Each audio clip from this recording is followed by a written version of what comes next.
Bonjour mesdames et messieurs, bienvenue dans ce 6h30. La cérémonie officielle d'installation du Sénat s'est faite hier jeudi 12 avril 2018. Elle a servi de cadre à Maître Jeannot Ahoussou-Kouadio pour rendre un témoignage appuyé à Alassane Ouattara et Henri Konan Bédié qui, selon le premier président du tout nouveau Sénat, forme un duo qui gagne et qui fait avancer la Côte d'Ivoire dans la paix, l'unité et le développement. C'était devant d'augustes invités de la République et ceux venus d'ailleurs. Le compte-rendu de Viviane Haïma vous sera proposé dans l'un de nos prochains journaux.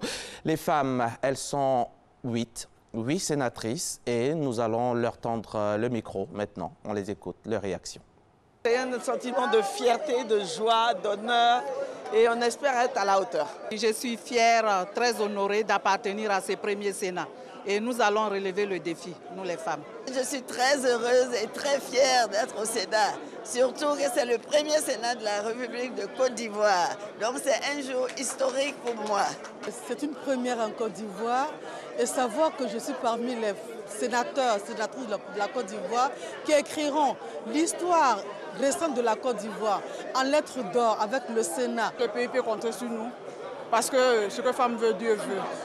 Donc c'est un honneur pour moi d'être ici présent ce matin et que ma région peut compter sur moi pour relever le défi. Des sentiments de joie et de fierté. Joie de revenir au Parlement et fierté d'être membre de la toute première législature du Sénat ivoirien.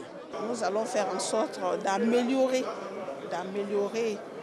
nos collectivités, les lois de nos collectivités afin que nos populations ressentent cette évolution. Voilà, et bien sûr, les hommes forment le plus gros contingent. On écoute quelques-uns d'entre eux. L'institution vient pour redynamiser tous les efforts de la nation, tous les efforts du président de la République, le président Alassane Ouattara. Cette cérémonie solennelle est une grande satisfaction et une fierté pour nous, avec la présence du chef de l'État. Nous sommes motivés. Nous avons écouté tout à l'heure le discours d'orientation de Monsieur le Président de la République qui nous met au travail. Et nous sommes en pleine conscience justement des indications du Président de la République. Nous nous mettons immédiatement au travail. Je suis fier d'appartenir à cette auguste institution qui aujourd'hui trace les sillons d'une véritable démocratie. Et je suis heureux également de participer à toutes les activités qui concernent les collectivités territoriales. Nous sommes très heureux de faire un grand pas dans le bicaméralisme. Nous sommes très heureux d'être dans la Chambre haute. Nous pensons que nous allons faire une très belle mission. J'ai été fortement impressionné par le discours du président de la République qui nous a enseigné, qui nous a donné la conduite à tenir. Également par le discours du président du Sénat, le ministre Ahoussou. Les attentes de la population sont nombreuses. Et nous également, nous sentons cette responsabilité-là avec un poids pas lourd, mais un poids dont il faut tenir compte pour nous permettre justement d'être proches de nos populations. Nous allons nous mettre à la tâche pour œuvrer aux côtés de nos populations, parce que nous sommes censés appuyer les collectivités territoriales. C'est nous qui devons donner de la contenance au Sénat. Et c'est en fonction de nos idées, en fonction de notre manière, en toute responsabilité, de statuer sur le projet de loi que nous allons devoir nous faire respecter. C'est une légitime fierté pour nous d'être les sénateurs de la Troisième République, mais surtout d'être investis par le chef de l'État, le premier citoyen ivoirien, en prenant des sommités du pays. C'est un honneur et nous lui disons merci. Nous allons travailler pour rendre la Côte d'Ivoire très heureuse. Nous avons la responsabilité d'aider à la construction de l'État de droit et de participer à la construction aussi du développement économique et social avec un nouveau modèle. La haute présence du président de la République fait de cette cérémonie une cérémonie mémorable et je suis très satisfait d'avoir participé, non seulement par ma présence, mais en tant que sénateur. Le premier challenge, c'est d'abord faire comprendre aux Ivoiriens qu'est-ce qu'un Sénat, la nécessité d'intégrer le Sénat dans le décor démocratique que la Côte d'Ivoire a connu depuis l'indépendance. Voir le président de la République venir nous dire que nous sommes les tout premiers sénateurs de la République de Côte d'Ivoire, nous rentrons dans l'histoire de la Côte d'Ivoire.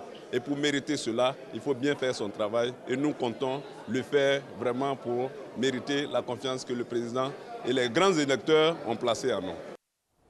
La présidente du Sénat du Gabon a également fait le déplacement de Yamoussoukro et juste après la rentrée solennelle du premier Sénat ivoirien, elle a été reçue en audience par le chef de l'État, le président Alassane Ouattara. Au menu de cette rencontre, le renforcement bien sûr des relations entre la Côte d'Ivoire et le Ghana. Alvorassa. La vénérable Lucie Milebou Busson Mboussou, présidente du Sénat gabonais venue en Côte d'Ivoire pour participer à la cérémonie officielle d'ouverture de la session du Sénat ivoirien à Yamoussoukro, a été reçue par le président de la République de Côte d'Ivoire, Alassane Ouattara. Ils ont échangé sur les relations d'amitié et de coopération entre la Côte d'Ivoire et le Gabon. Nous avons essentiellement évoqué la relation fraternelle qui unit le Gabon et la Côte d'Ivoire et le président nous a réaffirmé son attachement à la République gabonaise et l'attachement du peuple ivoirien au peuple gabonais. Et j'ai remercié le président, lui exprimer ma profonde gratitude pour m'avoir donné l'opportunité d'être ici, ainsi que le président du Sénat de Côte d'Ivoire, qui nous font vivre ces moments exceptionnels, intenses, historiques, et participer à la mise en place de la première législature du Sénat ivoirien est vraiment un immense honneur pour moi. La vénérable Lucie Milebou Busson Mboussou, qui avait à ses côtés le président du Sénat ivoirien, Jean-Noël Ousso-Kouadio, a par ailleurs soutenu que les deux Sénats travailleront ensemble pour échanger leurs expériences dans le cadre de la coopération ivoiro-gabonaise. Et voilà ce que l'on pouvait dire sur la rentrée solennelle du Sénat ivoirien, la toute première législature du Sénat ivoirien, présidée bien sûr par Jean-Noël Ousso-Kouadio. La Côte d'Ivoire compte près de 700 000 apatrides vivant sur son territoire. Sur 123 000 demandes de nationalité, 15 000 ont pu obtenir gain de cause. Et afin d'accélérer le processus d'octroi de la nationalité aux apatrides, un atelier initié par le réseau des institutions nationale africaine des droits de l'homme a eu lieu mardi dernier, ici même à Abidjan, avec pour objectif de faire appliquer les décisions de la Cour africaine des droits de l'homme en la matière. C'est ce que nous dit notre reporter Issa Chonayeo. Nous avons des difficultés aujourd'hui à rétablir nos papiers, alors qu'il y a un décret bien en place. Mais à l'heure d'aujourd'hui, pour avoir même le certificat de nationalité, tu vas perdre le temps avant de l'avoir. Comme Zongo Abdoulaye, ressortissants de Koudougou, village situé dans le département de Boafli, ils sont nombreux, ces apatrides, qui ont des difficultés à obtenir les papiers administratifs. En Côte d'Ivoire, 700 000 personnes sont concernées par ce problème de nationalité. Sur 123 000 demandes, seulement 15 000 ont pu être satisfaites. En vue d'accélérer le processus dans les pays africains et faire appliquer les décisions de la Cour africaine des droits de l'homme sur la question, une consultation nationale est organisée pour sensibiliser les pouvoirs publics. Nous organisons cette consultation pour faire des propositions concrètes au gouvernement quant à l'octroi de la nationalité ivoirienne et aussi pour l'éradication de l'apatridie. Il y a une crise de mise en œuvre et c'est pour cela que nous, on essaie d'apporter ce qu'on peut pour aider les acteurs nationaux à convaincre le gouvernement à mettre en œuvre des décisions et recommandations issues soit des communications qui sont des plaintes ou alors d'autres résolutions adoptées par les mécanismes régionaux des droits de l'homme. Pour le représentant du Haut Commissariat des réfugiés en Côte d'Ivoire, la question de l'apatridie est une affaire de tous. Ce n'est pas que la nationalité ivoirienne qui est en question.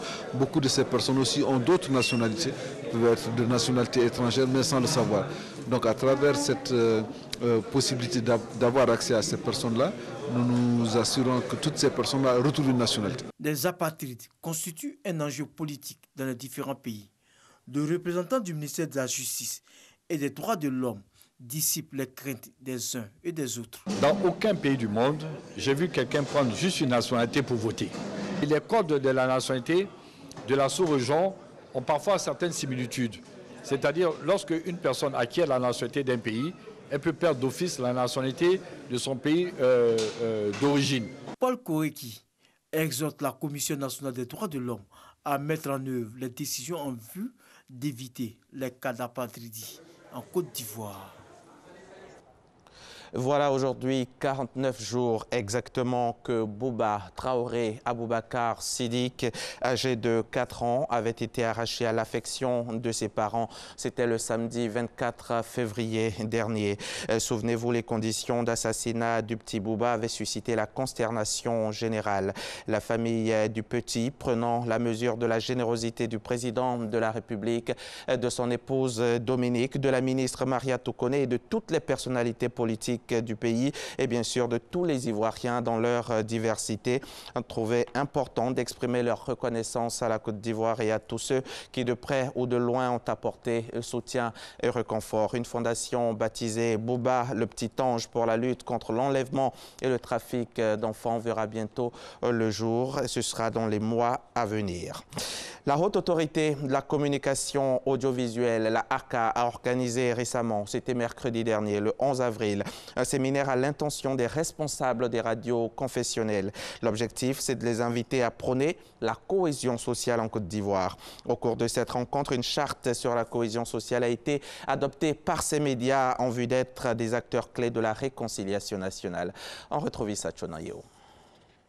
Les radios confessionnelles de Côte d'Ivoire disposent désormais d'une charte sur la cohésion sociale adoptée au cours d'un séminaire de la Haute Autorité de la Communication Audiovisuelle, ACA.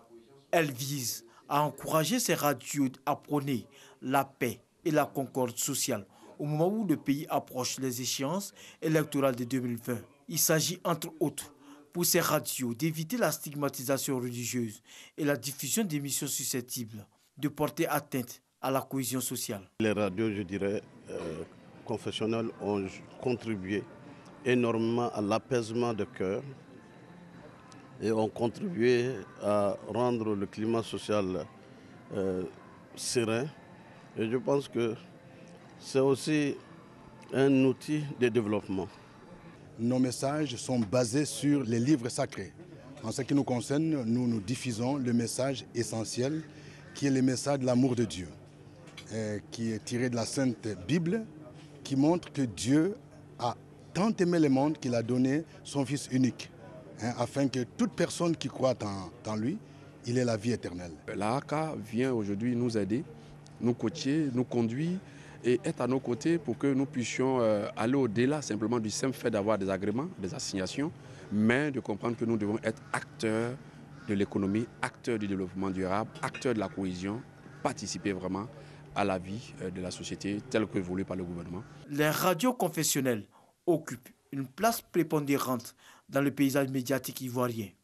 Occasion pour le président de la ACA de les inviter à plus de responsabilités dans la conduite de leurs activités. Il faut être convaincu que si vous avez une bonne ressource humaine bien formée, que vous avez une organisation interne bien mise en place et bien conçue, mais vous aurez la possibilité de vous faire entendre partout. Et puis, il faut laisser le temps. C'est une variable clé de tout cela. Demain, les gens n'auront même pas besoin d'octroi de fréquences. Les gens n'auront même pas besoin de régulateurs. Le président de la ACA exhorte les radios confessionnelles à mieux s'organiser, tant sur le plan financier qu'au niveau de la publicité, afin d'être des entreprises viables et indépendantes. Cette rencontre, qui a vu la participation d'un expert de l'Union africaine, a mobilisé 16 radios confessionnelles. Je vous propose de revenir sur l'actualité qui a marqué le continent africain hier jeudi. Une actualité marquée donc par le deuil national décrété en Algérie après le crash d'un avion militaire qui a fait 257 victimes. En RDC, l'opposition rejette le système de vote de l'écran tactile pour la prochaine présidentielle. Et l'opposition togolaise, quant à elle, maintient son appel à manifester malgré la répression. Les précisions de Alexis Ouedraogo, Olivier Iriebi.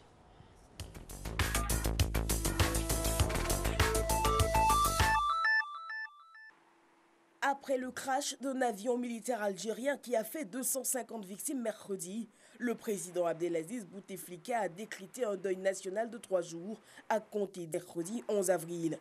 La présidence de la République a également annoncé que la prière de l'absent serait récitée en mémoire des victimes après la grande prière musulmane de ce vendredi. Pour rappel, dans la matinée de mercredi, un avion militaire s'est écrasé juste après son décollage de la base aérienne de Boufarik, à une trentaine de kilomètres au sud d'Alger. Les élections présidentielles en République démocratique du Congo sont prévues pour le 23 décembre prochain, mais l'opposition conteste déjà l'utilisation de la machine à voter. Le mercredi dernier, une déclaration commune pour rejeter le système de vote de l'écran tactile. Pour elle, cette technologie présente des risques de tricherie à grande échelle. Une nouvelle journée de manifestations politiques se prépare au Togo. L'opposition maintient son appel à descendre dans la rue. Hier mercredi, les rassemblements émaillés de violence ont fait quelques 25 blessés et 5 arrestations à travers tout le pays. Depuis ce jeudi, un dispositif de sécurité est déployé à Lomé, la capitale du pays. Et le reste de l'actualité internationale en bref, alors que se dessinait une opération militaire occidentale imminente contre le régime syrien en représailles à l'attaque chimique présumée à Douma, la Russie a appelé à une réunion du Conseil de sécurité ce vendredi autour du secrétaire général Antonio Guterres. Le Royaume-Uni juge nécessaire de prendre des mesures et après avoir entretenu le suspense sur l'imminence de frappes militaires en Syrie, Donald Trump a semblé ce jeudi temporisé en indiquant qu'aucune décision n'avait été prise au sortir d'une réunion avec ses conseillers militaires à Washington. Le président américain a prévu de s'entretenir avec Theresa May et Emmanuel Macron dans la soirée. Pour la 3e semaine consécutive, des dizaines de milliers de Palestiniens devraient se rassembler à proximité de la barrière de séparation entre la bande de Gaza et le territoire israélien. C'est aujourd'hui, vendredi 13 avril. Le mouvement a été baptisé Grande Marche du Retour pour réclamer le droit au retour des réfugiés palestiniens sur les terres qu'ils ont quittées il y a 70 ans à la création de l'État d'Israël, mais aussi la fin du blocus imposé à l'enclave palestinienne. Ces dernières semaines, l'armée israélienne a tiré à balles réelles sur les manifestants et depuis le début de cette marche, 33 Palestiniens ont été tués. Merci de nous avoir suivis.